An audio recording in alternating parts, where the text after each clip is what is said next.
I wanted to support my husband, even if his mom treated me poorly like a servant, and even if he didn't stand up for me. But things changed when his favorite brother got hurt and became half-paralyzed. My husband started making fun of him, and even teamed up with his mom to make fun of me. That's when I decided I wouldn't take it anymore. Holding my brother-in-law's hand, I promised to get back at my husband and mother-in-law. My name's Mia, and I live with my husband Kent while we work together. I feel really overwhelmed because I have a ton of work to do at home and with my job, and I never get any time for myself. It's because my in-laws, who live nearby, keep asking for my help. Even though my husband and I both work, he never helps with the housework. My mother-in-law treats me more like a maid than a daughter-in-law. Mia, today you need to take your brother-in-law to the hospital. My mother-in-law calls me early in the morning on my day off. I'm supposed to take care of my brother-in-law's daily needs when I'm not working. Before, I was basically forced to drive him around like a taxi, but now I'm looking after him because he's half-paralyzed. I'm always sorry, Mia, my brother-in-law said apologetically, but I shook my head. I'm doing it because I want to, so please don't worry, I replied smiling, but his expression seemed troubled. Before the accident, he was my mother-in-law's favorite. He graduated from a great university, landed a job at a big company, and was kind and gentle to everyone. It seemed like my mother-in-law only had eyes for him, as if he were her only son, leaving my husband, the second son, feeling ignored. Sometimes I got mad at my mother-in-law for treating my husband unfairly. That's why I always wanted to support him. But things changed drastically when my brother-in-law, who used to be so successful, ended up in a wheelchair after the accident. I honestly wish he'd leave already. Being disabled and unable to earn money is bringing shame to the family. My mother-in-law's words were harsh, considering all the help my brother-in-law had given us. She treated him like he didn't belong, which was incredibly cruel. And to make it worse, my husband started joining in, mocking my brother-in-law along with my mother-in-law. So he's paralyzed and can't even move a hand, huh? Doesn't matter if you went to a fancy university, once you can't walk, it's all downhill from there, right? When I thought about my brother-in-law, unable to move his legs because of the accident, I couldn't fathom how they could say such things. Unlike my mother-in-law, my brother-in-law was kind to my husband too. But despite that, my husband's remarks only made things harder for my brother-in-law. After all the hospital visits, I hope he'll move out soon. We can take care of my mom ourselves, and he's just a burden now, a disabled person who can't contribute anything. My husband's words were hurtful, and I found myself arguing with him. I reminded him of all the things my brother-in-law had done for us in the past, and that his injuries were just the result of a terrible accident. We shouldn't speak about him like that, especially since he treated my husband equally. I also opened up about how I'd been treated by my mother-in-law all this time. I endured verbal abuse and was made to run errands on my days off. But I went along with it because I hoped my mother-in-law would change her attitude toward my husband and maybe even acknowledge me a little. But no matter how much I pleaded, my husband didn't seem to understand. Since my brother-in-law's accident, my husband suddenly became the priority for my mother-in-law, who used to dismiss him. It was understandable that he'd feel happy about it, but for me, I just couldn't relate. The sudden and extreme change in her attitude was shocking. My mother-in-law was never easy to deal with, but I never expected my husband to change so drastically.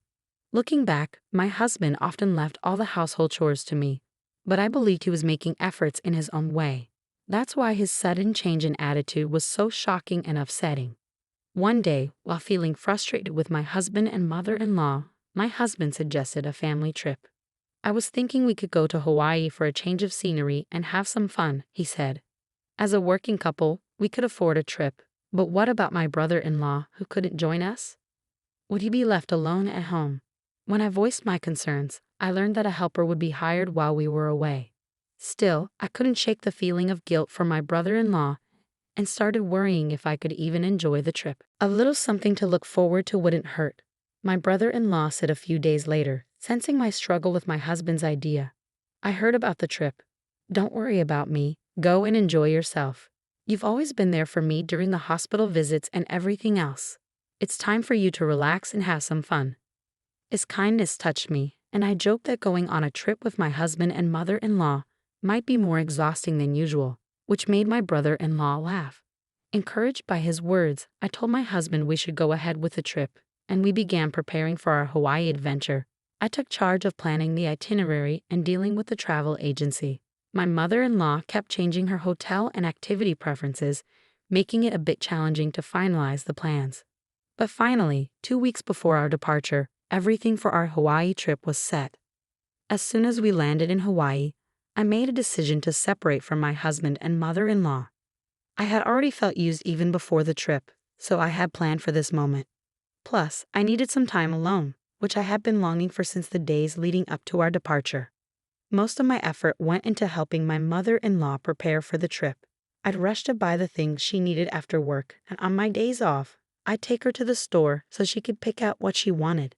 These shopping trips with my mother-in-law would easily take up 4 hours each time. The 2 weeks before our departure were packed with this and assisting my brother-in-law with his hospital visits. Then, on the day of the trip, my husband and mother-in-law chuckled and told me, "You stay and take care of your brother." Those words left me speechless and utterly stunned. "Since I usually take care of my son, this time it's your turn. Hiring a helper costs money, but you do it for free," my husband and mother-in-law joked, laughing it off. Their demeanor left me feeling no anger anymore. They left for the airport without me, and I stood frozen in place even after their car vanished from sight. Once back home, I used the spare key to enter my in-laws' house. I found my brother-in-law lying down in the living room and told him about what had just occurred. "I'm sorry for suggesting the trip, but I never imagined it would turn out like this," I told my apologetic brother-in-law, reassuring him that this outcome was probably for the best. I hadn't expected much from my mother-in-law to begin with, but this incident also revealed my husband's true colors. I struggled to put my feelings into words, but at that point, I didn't really care anymore. As I glanced down at my brother-in-law's immobile lower body and left hand, I suddenly saw him rise to his feet. It was shocking because he wasn't supposed to be able to move like that. "What's happening? How are you standing?" I blurted out in surprise. Unable to contain my astonishment, I asked my brother-in-law, who then explained that he wasn't permanently paralyzed. It turns out he had been wanting to put an end to my mother-in-law's excessive interference for a while. He had chosen to stay at the family home because he couldn't afford to live on his own. "I'm barely making ends meet," he explained. When my mother-in-law insisted on him staying, he felt pressured to comply, fearing it might cause trouble for my husband and me. "My mother spends money recklessly. I thought my life would be ruined if things continued like this." I was naive at the time of the accident, he admitted. He had been contemplating how to break free from his mother's hold without causing issues for us. The turning point came when he pretended to be paralyzed and unable to walk. That's when my mother-in-law's attitude towards him changed. And just as he was wondering what to do next, my mother-in-law began favoring my husband. Listening to his story, I couldn't help but feel genuinely sorry for my brother-in-law. "It's really frustrating, isn't it?" I replied with a wry smile, and my brother-in-law returned the smile. "Well, shall we fight back then? What do you think? You can join in, Mia," he suggested. I had no intention of letting things end like this. This whole situation had disgusted me with my husband and mother-in-law. So of course I agreed to my brother-in-law's proposal. 1 week later, my mother-in-law and husband returned from Hawaii. As soon as they arrived home, my husband called me. "Hey, where are my things?" The apartment was empty when I got back. I explained that I had sent his belongings to my in-laws' house. "I made it so you can live with your mother like you've always wanted," I tearfully told him. But instead of understanding, he started complaining about how I moved his stuff without permission. Ignoring his reaction, I told him I want a divorce. "This is too selfish." He was taken aback, demanding to know what had come over me and who was the selfish one. Finally finding my voice, I confronted him about his betrayal of my trust and how much I had endured for him. And during the preparations for the move, even more of his wrongdoing came to light. It turns out he was secretly giving money to my mother-in-law without telling me. Looking back, my mother-in-law's extravagant shopping habits continued even after my brother-in-law quit his job. I had always assumed he was the one funding her spending, but it turns out he had significantly cut back on his expenses after leaving his job. That meant my mother-in-law must have been getting money from someone else, and the only likely candidate was my husband. "You need to repay the money you've been spending without my knowledge," I know $22,000 had gone missing in the past few months, I told him firmly. In response, my husband offered weak excuses, but nothing he said seemed to justify what he had done. Realizing that everything I said was true, he couldn't come up with any valid reasons. I informed him that my brother-in-law had already moved out, and I was living in a new place. I made it clear that neither my brother-in-law nor I wanted anything to do with him or his mother anymore. It's best for you to go live with your parents. Your family seems to only consist of your mother-in-law, right? I said before hanging up, but my husband's angry voice cut through. You're so insolent. I should have divorced you long ago, just like my mother said, he shouted. Even in that moment, he brought up his mother. Though it was my honest feeling, his words felt like a relief. His straightforward declaration of divorce was appreciated. Shortly after, a pre-filled divorce form arrived from my husband's end. I submitted it to the city office and sorted out the financial matters swiftly. Finally, I was free, but this was just the beginning. I've submitted the divorce papers, I informed him over the phone. His response was curt. Now that I don't have a nagging wife and a disabled brother around, things will be much better for me. This is the best outcome, huh? He laughed, I laughed too, adding, your brother-in-law has semi-retired and is enjoying life abroad. And did you know he wasn't actually paralyzed? Oh, and your mother-in-law has some debts, so good luck with that. I thought I heard him say, huh. But I hung up, blocked his number, and decided he was just a stranger now, someone I didn't need to care about anymore. A month later, I received a letter from my ex-husband, Kent, sent through a lawyer. The letter was a mix of complaints, apologies, and an unthinkable proposal to remarry me. I'd often wish you were still with me. My salary alone can't support my mother anymore. It's impossible, he lamented in the letter. It was filled with such absurd concerns, and I could almost sense the traces of tears in his words, which made me feel nauseous.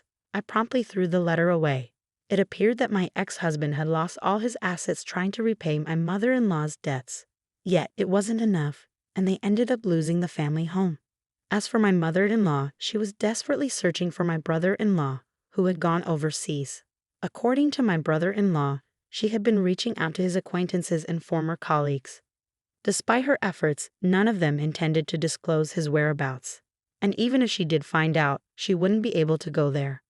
This situation was putting my second son at risk. I want to see my older son, she reportedly said, but none of my brother-in-law's acquaintances were willing to help her. It seems that life with Kent has been quite challenging for my mother-in-law since the divorce. Meanwhile, I've been enjoying a peaceful life in my new single-person apartment. It's remarkably calm compared to the chaos of before. It's been a year since the divorce, and for the last 6 months, I haven't heard a word from my ex-husband. Then today, I received an email from my brother-in-law abroad after a long silence. The email contained news that my mother-in-law had finally gone bankrupt, her name even listed in the official Gazette. Curious, I did some digging and discovered that Kent and my mother-in-law are now cohabiting in a small one-room apartment. Needless to say, they're not getting along. Kent is struggling to make ends meet and is drowning in debt, all because of my mother-in-law's uncontrollable spending habits. The sight of them disgusts me, but strangely, recalling the past doesn't fill me with anger anymore. It seems the revenge my brother-in-law and I carried out, what we called a counterattack, has had more than enough effect.